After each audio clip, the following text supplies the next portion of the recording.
I have this. ಗಾಜಾದ ಪ್ಯಾಲೆಸ್ತೀನಿಯರನ್ನು ನೆನೆದು ಕಣ್ಣೀರು ಹಾಕಿದ ಫೈನಲ್ ಪ್ರಶಸ್ತಿ ಗೆದ್ದ ಟೆನ್ನಿಸ್ ಆಟಗಾರ್ತಿ.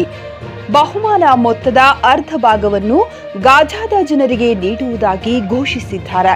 ಇಸ್ರೇಲ್ ದಾಳಿಯಿಂದ ನಜ್ಜುಗುಜ್ಜಾಗಿರುವ ಗಾಜಾದ ಜನರಿಗಾಗಿ ತುನಿಷಿಯಾದ ಟೆನ್ನಿಸ್ ಸ್ಟಾರ್ ಮಿಡಿದಿದ್ದಾರೆ.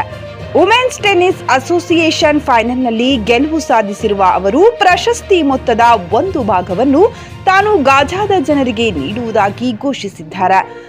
ಮಾರ್ಕೆಟ್ ವಂಡರ್ ಶೋ ಅವರ ವಿರುದ್ಧ ಫೈನಲ್ ಪಂದ್ಯದಲ್ಲಿ ಗೆದ್ದ ಅವರು ಆಟದ ಮೈದಾನದಲ್ಲಿ ಗಾಜಾದ ಮಂದಿಯನ್ನು ನೆನೆಸಿಕೊಂಡು ಕಣ್ಣೀರು ಹಾಕಿದ್ದಾರೆ. The situation in the world doesn't make me happy, so I feel like I'm sorry. It's okay. These are the moments.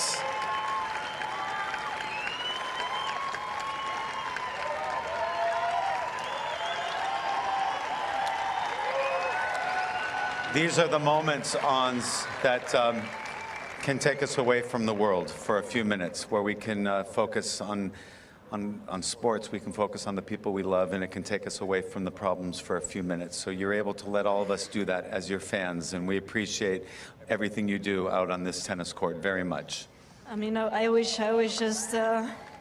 TVS ಕಂಪನಿಯ ತರತರಹದ ಮಾಡೆಲ್ ಬೈಕ್ ಖರೀದಿಸಲು ಯೋಚಿಸುತ್ತಿದ್ದರೆ ಎಸ್ವಿ ಟಿವಿಎಸ್ ಶೋರೂಮ್ ನಿಮಗಾಗಿ ತರುತ್ತಿದೆ ಹೊಸ ಮಾಡೆಲ್ಗಳ ಹೊಸ ಬೈಕ್ಗಳು. ಟಿವಿಎಸ್ನ ಎಲ್ಲಾ ತರಹದ ಬೈಕ್ಗಳು ಹಾಗೂ ಎಲ್ಲಾ ಬೈಕ್ಗಳ ಸರ್ವಿಸ್ ಹಾಗೂ ಅವುಗಳ ಸ್ಪೇರ್ ಪಾರ್ಟ್ಗಳು ಕೂಡ ಲಭ್ಯ.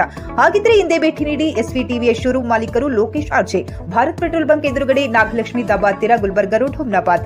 ನಿಮ್ಮ ಬೈಕ್ ಅನ್ನು ಕಾಯ್ದಿರಿಸಿಕೊಳ್ಳಲು ಹಿಂದೆ ಸಂಪರ್ಕಿಸಿ 8494951009 ಅಥವಾ 08483459327.